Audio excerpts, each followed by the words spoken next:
അവിടെ തണുപ്പുണ്ടോ? ഇല്ല, ഇവിടെ മഴ വരുന്നുണ്ട്. ആ ഇല്ല, ഇയാൾക്ക് കല്യാണം കഴിഞ്ഞിട്ട്. അല്ലാ, അതിന്റെ കൂട്ടൊന്ന് പറയട്ടെ. കാട്ടുകോയെ അന്റെ കല്യാണം ഉറപ്പിച്ചാൽ ഏത് അടുപ്പൊക്കെ പിന്നെ വിളിച്ചു വലിച്ചത്? എടീച്ച് വിളിച്ചോ? ഞാൻ വിളിച്ചാ എന്താണെന്ന് എനിക്ക് കാണിച്ചാൽ ഈ മയാണ് വരുന്നത്. ഇങ്ങോട്ട് വാ. കല്യാണം ഉറപ്പിച്ച ചെറുക്കനാണെന്ന് വിചാരില്ല. കണ്ണി കണ്ട പെണ്ണുങ്ങളോട് ഫോൺ വിളിച്ച് കൊള്ളുക. എടാ പോത്തെ, നാട്ടിലുള്ള പെണ്ണുങ്ങളൊക്കെ പെങ്ങന്മാരായിട്ട് കാണാൻ പഠിച്ചേ. അതാ വേണ്ടത്. പൂജൊക്കെ ഉണ്ട്, പക്ഷെ നാട്ടുകാരൊക്കെ നിങ്ങളെ കുറിച്ച് എത്താ വിചാരിച്ചാ എത്തിട്ടാ. എന്താ വിചാരിച്ചതിനെ പറ്റി?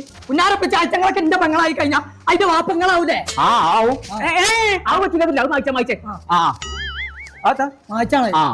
ഉന്നാരപ്പിച്ചേ ഇന്ന് കല്യാണത്തിന് ഇന്നെങ്ങാനും ഓഡിറ്റോറിയം കിട്ടുമോ? ഞാൻ ഇന്നൊരു ഓഡിറ്റോറിയം കൂടി പോയി നോക്കാൻ പോകുന്നുണ്ട്. ഇങ്ങനെ എന്നും ഇങ്ങനെ അന്വേഷിച്ച് നടക്കാൻ നല്ല അങ്ങനെ ഒരു ഓഡിറ്റോറിയം എവിടുന്ന് കിട്ടാനാണ്? നിങ്ങൾക്കാണ് വലിയ ഓഡിറ്റോറിയം വേണം, കണ്ട ആൾക്കാരെ കൊള്ളും വേണം, ഇരിക്കുമ്പോ